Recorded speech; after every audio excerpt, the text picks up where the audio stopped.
శ్రీమాత్రే నమః. ఓం శ్రీమతే రామానుజాయ నమః. గత ఎపిసోడ్లో శ్రీ వైష్ణవ మతం మహాభారతం మొదటి పార్ట్ గురించి కొంత చర్చించుకున్నాం. ఈరోజు అదే శ్రీ వైష్ణవ మతం మహాభారతంలో రెండవ భాగంలో ఏం వివరించబడిందో మనం చర్చిద్దాం. మొదటగా ప్రార్థన.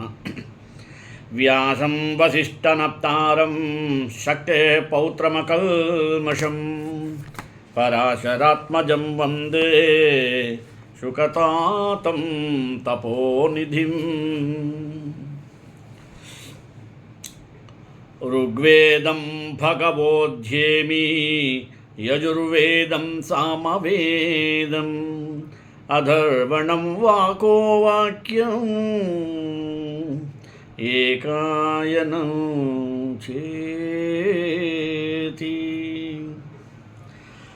అని చతుర్వేదములతో పాటు ఈ భగవత్ శాస్త్రమైనటువంటి ఏకాయనము పేర్కొనబడినది.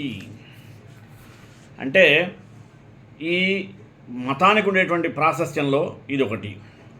దీని ప్రాముఖ్యాన్ని ప్రామాణ్యమును ఎట్టివో మనం స్పష్టంగా తెలుసుకోవచ్చు. అటువంటి శాస్త్రములు ఉపదేశించినటువంటి మార్గాన్ని అనుసరించి ప్రతిష్ఠితములైనటువంటి భగవన్మూర్తులలో ఆ పరబ్రహ్మ దివ్యశక్తి సంపూర్ణంగా ప్రసరించి భక్తుల అభీష్టము ఈడేర్చునని విశిష్టాద్వైతాన్ని అనుసరించేటువంటి అనుయాయులు అభిప్రాయాన్ని వెలిబుచ్చారు. అందుకని సాధకస్య తపోయోగాత్ పూజాయాశాతిశాయనాత్ అభిరూపాచ్చ బింబస్య సదా సన్నిహితోస్మ్యహం. సాధకుడు గావించు తపశక్తి వలన కానీ అతడు వనరించేటువంటి పూజా విశేషముల వలన కానీ మూర్తి సౌందర్యాధిక్యము వలనను స్వామి ఆయా విగ్రహములలో సన్నిహితుడై ఉంటాడు అని ప్రమాణవాక్యం. ఇది తెలియకుండా ఈ హిందువులు విగ్రహాన్ని ఏమి శిల లాంటి దానిగా భావించి ఈ విగ్రహాన్ని పూజిస్తారనుకుంటుంటారు. దానిలో ప్రాణప్రతిష్ఠ చేయడంతరకే అది ఒక శిల, రాయి ఏదైనా కానీ. ఎప్పుడైతే మనం ప్రాణప్రతిష్ఠ చేస్తామో అది నిజంగా దేవతామూర్తియే, దాంట్లో ఎటువంటి సంశయం లేదు అని మనకి ఆగమశాస్త్రాలు వేదాలు కూడా ఘోషిస్తున్నాయి. సగుణోపాసకుడైనటువంటి భక్తుడు గృహార్చామూర్తిని కానీ, అంటే ఇళ్లలో ఉండేటువంటి విగ్రహాలు కానీ, ఆలయ ప్రతిష్ఠితమైనటువంటి మూర్తిని కానీ త్రికరణ శుద్ధితో అభిగమనము, ఉపాదానము, ఈభ్య స్వాధ్యాయములను విధములుగా భక్తితో సమీపించి ఫలపుష్పాదులు సమర్పించి అనన్య భావముతో పూజించి ఆయా మూర్తులకు అనుగుణంగా నిర్దిష్టములైనటువంటి మంత్రాలను జపించి ధ్యానించినట్లయితే సర్వేశ్వరుని యొక్క అనుగ్రహమున ఆ భక్తునకు అజ్ఞానం అనేది ధ్వంసమైపోయి జ్ఞానము కలుగుతుంది, దివ్య దృష్టి కూడా కలుగుతుంది. ఆ దివ్య దృష్టిచే ఆ భక్తవరునకు ఆ విగ్రహమునందే త్రిపాద్విభూతిలోనిదియు దివ్య తేజోమయమైనదియు అగు పరబ్రహ్మ స్వరూపము కనపడుతుంది అనటలో సంశయం లేదు. విభవమైనటువంటి కృష్ణావతారంలో అర్జునునకు వసుదేవపుత్రునిగా, బంధువుగా, నెచ్చెలిగా, సాధారణునిగా అంటే మనలాంటి మానవునిగా అంతవరకు కనిపించుచుండినటువంటి శ్రీకృష్ణ పరమాత్మ అదే అర్జునునికే దివ్య దృష్టి అనుగ్రహించిన తర్వాత అన్నాడు, తత్రైకస్తం జగత్ కృష్ణం ప్రవిభక్తమనేకతా అపశ్యద్దేవదేవస్య శరీరే పాండవస్తథా అన్నట్లుగా విశ్వేశ్వరునిగా అనంత విద్యామిత విక్రమునిగా గోచరించాడు ఆ శ్రీకృష్ణ పరమాత్మ. ఈ స్థితి సాధనకు అర్చామూర్తి యందును సంభావ్యమే, సాధ్యమే. దృఢతరమైనటువంటి భక్తితో భగవద్ అర్చామూర్తిని ఆరాధించు భక్తునకు ఆ స్వామి అనుగ్రహమున్ననే ముక్తి లభించుననిది సదాచారులకు మన భారతీయులందరి యొక్క విశ్వాసముటే కాదు, యుగయుగాలుగా కలుగు వచ్చినటువంటి అనుభవమును అనుభూతమగుచున్నటువంటి సత్యము కూడా ఇదే. దివ్యక్షేత్రములలోని భగవన్మూర్తులున్నాయే అవి కొన్ని స్వయంభూలు అంటారు, అంటే స్వయంగా వ్యక్తమైనవి. కొన్ని మహర్షులచే ప్రతిష్ఠితములైనవి, ఆయా స్థల పురాణాదుల్లో మనకి పేర్కొనబడుతున్నవి. స్వాచార్య నియమముచే గృహములందు నెలకొల్పుకొని ఆరాధించునవి గృహార్చామూర్తులు అని అంటారు. నిత్యముక్తులైనటువంటి ఉపాసకులకు ఇవన్నీ ఏకరూపములే. ప్రతిమాయాం విష్ణుభావ సాలగ్రామే హరిభావదర్శనం అన్నట్లుగా వారికి ఆయా అర్చామూర్తులన్నింటి యందును శ్రీమన్నారాయణ అభేదాద వ్యవసాయమే, ఆ దివ్యానుభూతియే కనబడుతుంది. పరిపక్వ జ్ఞానమూర్తులు అనబడినటువంటి మన వైష్ణవుల్లో ఉండేటువంటి 12 ఆళ్వారులను, వేదాంత శాస్త్ర పారంగతుడైనటువంటి ఆచార్యవర్యులను, అవిదిత విషయాంతరులైనటువంటి మహాత్ములను, ఎందరో శ్రీరంగము, శ్రీ వెంకటాద్రి మొదలైనటువంటి దివ్యక్షేత్రములందు వెలసియున్నటువంటి అర్చామూర్తులయందే తమ ప్రవృత్తి నిష్టను నెరపి తరించి ముముక్షువులకు మార్గదర్శకులైనారు అనేదాన్ని మనం మర్చిపోరాదు.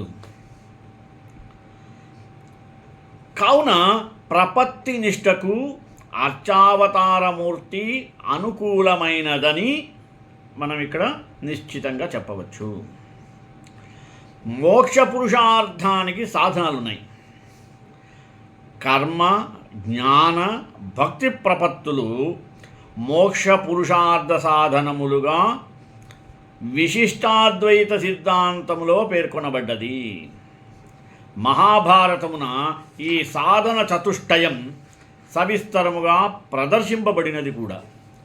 పాంచరాత్రాగమము, భాగవతము మొదలైనటువంటి ఆకర గ్రంథములలో నిరూపితములైనటువంటి మోక్షోపాయాలు ఏమైనా ఉంటే అవి ఇవియే. వీని సంగ్రహ స్వరూపం కూడా ఇదే. ఇప్పుడు కర్మయోగం తీసుకున్నాను అనుకోండి. శృతి స్మృతి మమైవాజ్ఞా అనుట చేత శాస్త్ర విధి భగవదాజ్ఞయే. విధి విహితములైనటువంటి కర్మానుష్ఠానము భగవదాజ్ఞా పరిపాలనముగా పర్యవసించి సాధకునకు భగవదనుగ్రహ సంపాదకమగును. అందుకే ఏమన్నారు భగవద్గీతలో గీతాచార్యులు, తస్మాశాస్త్రం ప్రమాణం తే కార్యకార్య వ్యవస్థితౌ జ్ఞాత్వా శాస్త్ర విధానోక్తం కర్మ కర్తుమిహార్హసి. అంటే శాస్త్రదృష్టిచే కార్యకార్యములను గుర్తించి విహిత కార్యములను నిష్ఠతో ఆచరింపవలెను. అంటే కామక్రోధాదిరహితుడైనటువంటి కర్మయోగియు మోక్షమునందుకొనుచు గీతాచార్యుడు ఇంకా ఏమన్నాడంటే, ఏతైర్విముక్తః కౌంతేయ తమోద్వారైస్త్రిభిర్నరః ఆచరత్యాత్మనః శ్రేయః తతో యాతి పరాం గతిం. ముముక్షులైనటువంటి సాధకుడు కర్మ మార్గమున ఎట్లి ముక్తి పొందునో ఆ విధానములో కొంచెం కూడా భగవద్గీతలో ఇలా చెప్పాడు. స్వే స్వే కర్మణ్యభిరతః సంసిద్ధిం లభతే నరః స్వకర్మనిరతసిద్ధిం యథా విందతి తచ్ఛృణు యతః ప్రవృత్తిర్భూతానాం येन सर्वमिदं ततं स्वकर्मणा तनुभ्यर्च्य सिद्धिं विन्दन्ति मानवः. సృష్ట్యాది సమస్త వ్యాపారులను ఆ సర్వేశ్వరుని వలన కలుగుచున్నవి. విశ్వమందంతా కూడా పరమాత్మ నిండి నిబిడీకృతమై ఉన్నాడు. అందుచేతనే సాధకుడు ఆచరించి సత్కర్మములన్నీ కూడా సాక్షాత్తుగాను పరంపరగాను అతనికే చెంది తత్పూజగా పరిణమించును. దాని వలన ఆ సాధకుడు తప్పకుండా సిద్ధిని పొంది తీరును. యజుర్వేదము కర్మయోగమును అవిద్య అను పదములతోనూ వ్యవహరించి కర్మయోగము జ్ఞానయోగమునకు సహకారిగా చెప్పి దానిలో మోక్షము లభించును అని ఇలా ప్రకటించింది. ఏమని? అవిద్యయా మృత్యుం తీత్వా విద్యయామృతమశ్నుతే. ఈశ్వరార్పణ బుద్ధితో నిష్కామముగా ఆచరించు సత్కర్మలన్నీ కూడా యజ్ఞములే. అట్టి కర్మయోగికి కర్మబంధం అనేది ఉండదు. కర్మజం బుద్ధియుక్తా హి ఫలం త్యక్త్వా మనీషిణః జన్మబంధ వినిర్ముక్తాః పదం గచ్చన్త్యనామయం. కర్మఫలత్యాగి జన్మబంధము నుండి ముక్తుడవుతాడు. అట్టివారు మనీషులుగా ప్రశంసింపబడుట గమనింపదగినది. వారు మోక్షపదమునందు ఉన్నారనేది కంఠోక్తి. ఇప్పుడు జ్ఞానయోగం ద్వారా ఏం చెప్పబడుతుందంటే, జ్ఞానయోగం మిక్కిలి పవిత్రమైనది, దానికి సాటి వచ్చినది మరి ఒకటి లేదని గీతాచార్యుడు వచించారు. స నహి జ్ఞానేన సదృశం పవిత్రమిహ విద్యతే తత్స్వయం యోగ సంసిద్ధః కాలేనాత్మని విందతి. నిష్కామ కర్మయోగి తాను చేయు సాధనము వలన క్రమముగా ఈ జ్ఞానమును పొందును. కర్మనిష్ట జ్ఞాననిష్ట అను రెండును కూడా మిక్కిలి పురాతనములైన మార్గములే. తొల్లి సర్వేశ్వరుడే ఈ రెండు యోగములను ముముక్షువులకు ఉపదేశించినట. వీనిలో జ్ఞానయోగమును మొదట సూర్యునికి ఉపదేశించాడు. క్రమముగా మనువు, ఇక్ష్వాకుడు వంటి వారికి ఆ యోగము లభించెను. అట్టి జ్ఞానయోగ కాల ప్రభావమున కాబోలు లోపించి ఉండవచ్చును. ఆ పురాతనమైనటువంటి జ్ఞానయోగమును శ్రీకృష్ణ భగవానుడు అర్జునునికి ఉపదేశించాడు. ఈ భావము భగవద్గీతలో ఇలా వివరించబడింది. చతుర్విధా భజంతే మాం జనాః సుకృతినోऽర్జున ఆర్తో జిజ్ఞాసురతార్దీ జ్ఞానీ చ భరతర్షభ. ఆర్తాదులకు భక్తులతో పూర్వుల కంటే ఉత్తరోత్తరులు గుణోత్తరులుగా భాషింతురు. వీరిలో జ్ఞాని అందరికన్నా మిన్న, అతడు నిత్యయుక్తుడు, కామ్యఫలాసక్తుడు కాడు. తేషాం జ్ఞానీ నిత్యయుక్త ఏకభక్తిర్విశిష్యతే ప్రియో హి జ్ఞానినోత్యర్థ అహం స చ మమ ప్రియః. అనన్యభక్తితో నన్ను సేవించువాడొకటచే అతడు నాకు ప్రియుడు, నేను అతనికి కూర్చువాడను. 1000 మాటలేలా అతడు నా ప్రాణమే. జ్ఞానీ త్వాత్మైవ మే మతిః. స్థూల దృష్టికి కర్మయోగ జ్ఞానయోగములు వేర్వేరు సాధనములుగా కనపడినప్పటికీ లోతుగా పరిశీలించినచో ఈ రెండు భిన్నములు కావు అని తేటతెల్లమవుతుంది. నిష్కామమైనటువంటి కర్మయోగము జ్ఞానయోగములోనే పర్యవసానమగుతున్నది.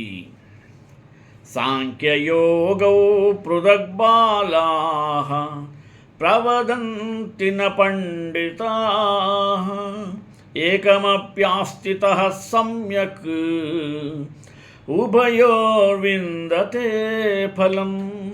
ఈ రెండు యోగములు భిన్నములైనవని అజ్ఞులందరూ, పండితుడు అట్లా అనరు. ఏ ఒక్క యోగం అనుష్ఠించినను అతడు రెండింటి ఫలమును పొందునని అంటాడు. భక్తి యోగం మోక్షప్రాపకములైనటువంటి యోగములో భక్తి యోగమునకు విశిష్టమైనటువంటి స్థానం ఉంది.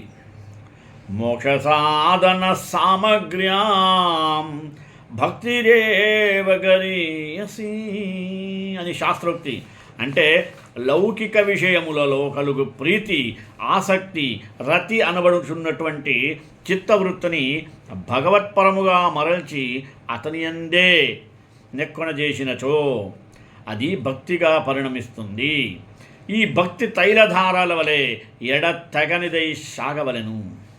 సర్వేశ్వరుని అఖిల హేయ ప్రత్యనీక కళ్యాణ గుణములను కీర్తించుట, తల్లి లీలాదులను స్మరించుట, తన్మంగళమూర్తిని దర్శించుట, దానిని అర్చించుట భక్తి వెలయించు కృత్యములు. ఆత్మవారే ద్రష్టవ్య శ్రోతవ్య మంతవ్య నిధిధ్యాసితవ్య అన్నాడు. అను బృహదారణ్యకోపనిషత్తులో చెప్పబడినటువంటి వాక్యము ఈ భక్త కృత్యములనే తెలుపుచున్నది. భక్తియోగ ప్రాశస్త్యమును శ్రీమద్భాగవతం ఇట్లు ముక్తకంఠంగా ప్రకటించింది. మత్కర్మభిర్యత్తపసా జ్ఞానవైరాగ్యతశ్చయతే యోగేన దానధర్మేణ శ్రేయోభిరితరైరపి సర్వం మద్భక్తియోగేన మదక్తో లభతి మేం జపా. కర్మజ్ఞానాదులకు పెక్కు సాధనములచే క్లేశపడి ఏది సాధించినో అది అంతా కూడా భక్తియోగపరుడు అనాయాసముగా శీఘ్రముగా పొందగలుగుతాడు అనేది దాని భావం. సమస్త పాపములను పటాపంచలు చేసి సాధకుని ఉద్ధరించు మహిమ ఒక భక్తి యోగమునకే కలదని వ్యాస భగవానుడు నుడివాడు. యథాగ్నిసు సమృద్ధార్చి కరోత్స్యేతాంసి భస్మసాత్ తథా మద్విషయా భక్తి ఉద్ధవైనాంసి కృష్ణ సఖా. భగభగ మంటలెగయు అగ్గి కట్టెలను బుక్కి చేసినట్లు ఓ ఉద్ధవ, నా భక్తి భక్తుని పాపములనెల్లను నశింపజేస్తుంది. కర్మచే ఎట్టి పాపినైనను జాతిచే ఎంతటి నికృష్టుడైనప్పటికీ దృఢమైన భగవద్భక్తి పవిత్రుని చేసి ఉద్ధరిస్తుంది.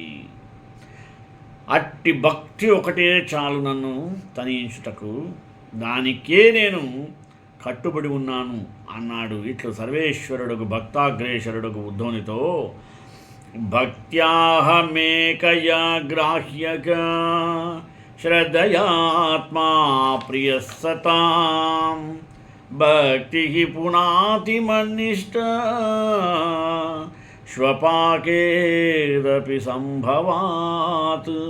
ప్రపత్యోగం మోక్షప్రాప్తికి ప్రపత్తిని మించినటువంటి సాధనము లేదని పరమ భాగవతి సిద్ధాంతము. సాధకుడు సర్వేశ్వరునకు తనను తాను సమర్పించుకునుటయే ప్రపత్యోగమును, దానే శరణాగతి తత్వమును కూడా అంటారు.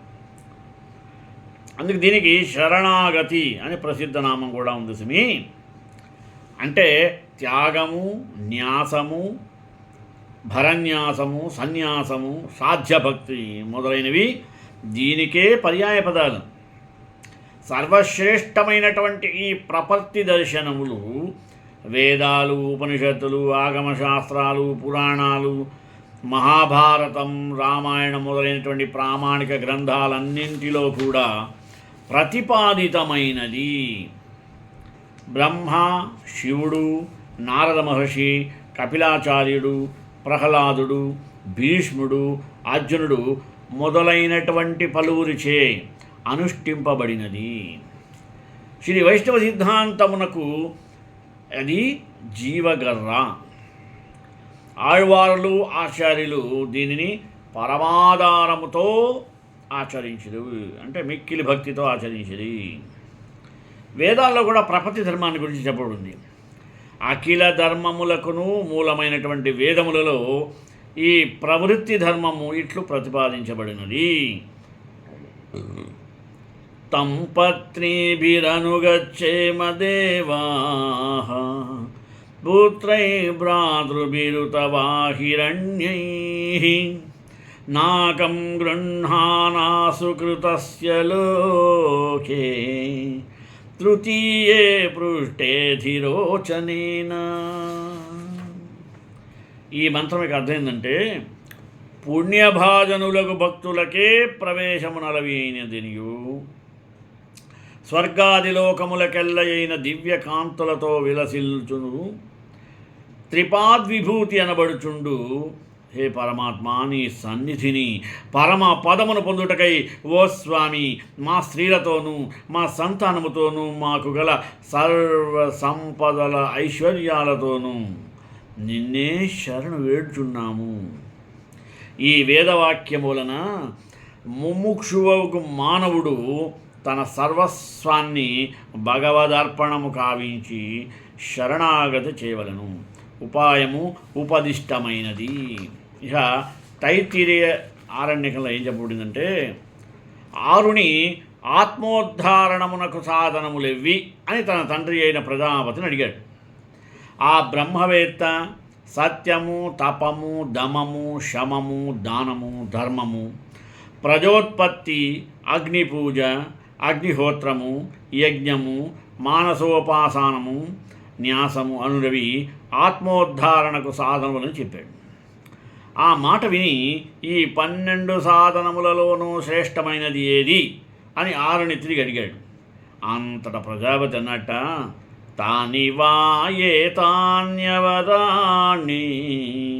పరాంసిన్యాస ఏవాచరచరేత్. నాయన, ఈ చెప్పిన సత్యము మొదలు మానసోపాసనము వరకు గల 11 సాధనములను సహకారి కారణములే. న్యాసం అనడి భగవత్ శరణాగతియే మోక్షమునకు ముఖ్యోపాయము అని వివరించాడు.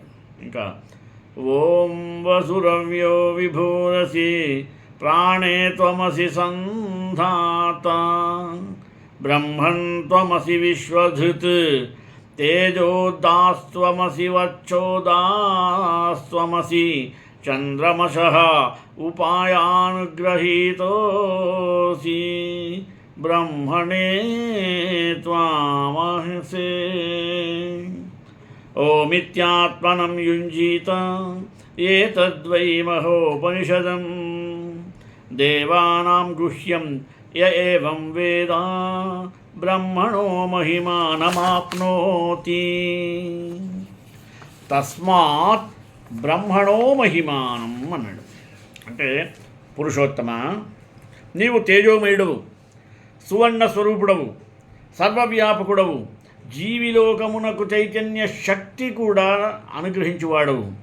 ఈ విశ్వమునెల్లా నీవే ధరించుచున్నావు.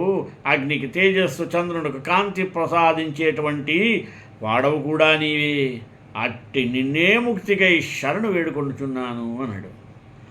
ఓం అను ప్రణవమును భావించి తనను పరమాత్మకు సమర్పించుకొనవలెను. ఇదే సర్వోపనిషత్తుల యొక్క సారం. ఇదే దేవతలకు కూడా గుహ్యమైనది. ఈ న్యాస విద్య తెలిసినట్టయితే సాధకుడు తప్పక ముక్తిని పొందగలుగుతాడు. ఈ వేదవాక్యములలో పరబ్రహ్మ స్వరూప స్వభావములు చాలా లెస్సగా ప్రస్తుతించబడినవి. జీవలక్షణము ఒక నిర్దిష్టమైనది, జీవునకు కర్తవ్యమైనటువంటి శరణాగతి ఉపదిష్టమైనది, దాని యొక్క అనుష్ఠాన క్రియయు ప్రదర్శితమైనది. ప్రణవానుసంధానముననే ముముక్షువు ఈ ప్రపత్తి తత్వమును గుర్తింపగలడని సూచింపబడినవి కూడా. ఇంకా ముండకోపనిషత్తులు ఏం చెప్పిందో చూద్దాం. సాధకుడు ప్రణవముతో అనుష్ఠింపవలసిన ఈ న్యాస విద్య ముండకోపనిషత్తులో రూపకాలంకార శోభితంగా ఇట్లు చిత్రితమైనది. ఏమని? ప్రణవోదనుశరోహ్యాత్మా బ్రహ్మతల్లక్ష్యముచ్యతే అప్రమత్తేన వేద్దవ్యం శరవతన్మయో భవేద్. ఓంకారమే విల్లు, జీవాత్మయే అమ్ము, పరమాత్మయే లక్ష్యము. గురి మెలకువతో ఆ గురిని కొట్టవలను. అమ్ము వెళ్ళి గురిలో చొచ్చుకొని పోయినట్లు జీవాత్మ పరమాత్మలో లీనమైపోతాడు. శ్వేతాశ్వతరోపనిషత్తులో ఏం చెప్పబడింది? మోక్షేచ్ఛగల సాధకులు శ్రీయపతినే వరణు కోరాలి, ఆ శరణు కోరటం వల్లే వాళ్ళు అనుకున్నది నెయ్యిరేరుతుంది అని శ్వేతాశ్వతరోపనిషత్తులో కూలంకషంగా చెప్పబడినది. యో బ్రహ్మాణం విదదాతి పూర్వం యో వై వేదాంశ ప్రహిబోధి తస్మై అన్నాడు. అంటే ప్రతి చోట కూడా ఎలాంటి సందేశం? తగుహునేవమాత్మబుద్ధి ప్రణామం ముముక్షుర్వై శరణమహం ప్రపద్యే. తొలుత చతుర్ముఖ బ్రహ్మను సృష్టించి వేదములను అనుగ్రహించి సర్వాత్మ ప్రకాశుగా వెలుగొందుచున్న ఆ దేవదేవుని ముక్తి కొరకై శరణు పొందుచున్నాము అని తాత్పర్యము. పాంచరాత్రం అంటే ఏం తెలుసా? భాగవత ధర్మములకు ప్రధాన ప్రమాణములలో ఒకటి అయినటువంటి పాంచరాత్రాగమ శాస్త్రము మోక్ష సాధనములలో న్యాసము ఉత్తమోత్తమైనదిగా చెప్పబడినది. ప్రపత్తిం తపసామేషాం న్యాసాఖ్యామాహురుత్తమాం సన్యాసస్యాగ ఇత్యుక్తిః శరణాగతిరేత్యపి. మోక్ష సాధనం అనేటువంటి నిష్టలన్నింటిలో న్యాసమన్నదే మేటి. సన్యాసము, త్యాగము, శరణాగతి అనేటువంటిది మరి వేరే వేరే పేర్లు. లక్ష్మీతంత్రం నడి ఆగమ శాస్త్ర గ్రంథంలో ఈ న్యాసం ఒక యజ్ఞంగా రూపించబడింది. జీవాత్మా హవిః కృత్వా తచరీరం మహీయసే బ్రహ్మగ్నౌ జుహుయాదో ఇత్యనేనాంనాయరూపిణః ఇతి ప్రవృత్తేరాఖ్యాతః ప్రయోగః ప్రణవాత్మనా తస్యైవ విదిశో యజ్ఞః శరీరే తత్ర కల్పితః. జీవితాత్మయను హవిస్సును పరమాత్మ అనేటువంటి అగ్నిలో ప్రణవ మంత్రముతో హోమం చేయవలెను. ముముక్షువైనటువంటి సాధకునకు సాధనంగా వేద విహితమైనటువంటి యజ్ఞము ఈ ప్రపత్తే యోగమే. ఇంకా మహాభారతం చెప్పబడిందో చూద్దాం. ప్రపత్తి నిష్టలకు లక్ష్యమును కూడా ప్రకటించినది పంచమ వేదినటువంటి భారతం, శ్రీ మహాభారతం. మోక్షధర్మ పర్వము, నారాయణీయము, భగవద్గీతలాది ఘట్టములలో ప్రవృత్తి లక్షణము నిరూపితమై ఉన్నది. వ్యాస భీష్మ అర్జునాదుల చరిత్రల వలన మనకు లక్ష్యం సమన్వయము చేయబడినది. యశ్రేయస్యాన్నిశ్చితం బ్రూహి తన్మే శిష్యస్తేహం షాదిమాం త్వాం ప్రపద్ధిం. నేను నీ శిష్యుడను, నిన్నే శరణ పొందినాను, నాకు మేలు చేకూర్చు, ఏదియో సెలవు అని అర్జునుడు తన యొక్క భక్తి ప్రపత్తితో ప్రారంభించను. ఈ యోగశాస్త్రము మధ్య మధ్యలో పలుచోట్ల ఈ ప్రపత్తి ప్రస్తావించినట్టు ఉంటుంది. ఏ యతామాం ప్రపద్యంతే తాం సతైవ భజామ్యహం. ఎవరెట్లు నన్ను ఉపాసించరో వారికి నేను ఎట్లే ఫలితమిస్తాను. మామేవ ఏ ప్రపద్యంతే మాయమేతాం తరం చితే. ఎవరైతే నన్నే భక్తి ప్రపత్తితో కొలిచినారో వారు సంసార సంబంధియగు మాయను దాటి విముక్తిని పొందుదురు.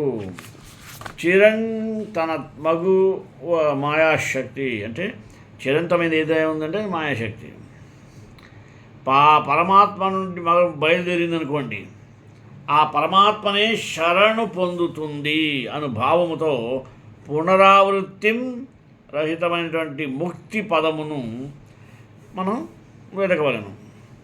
త్వమేవ శరణం గచ్చ సర్వభావేన భారత తత్ప్రసాదాత్తరం శాంతిం స్థానం ప్రాప్స్యసి శాశ్వతం.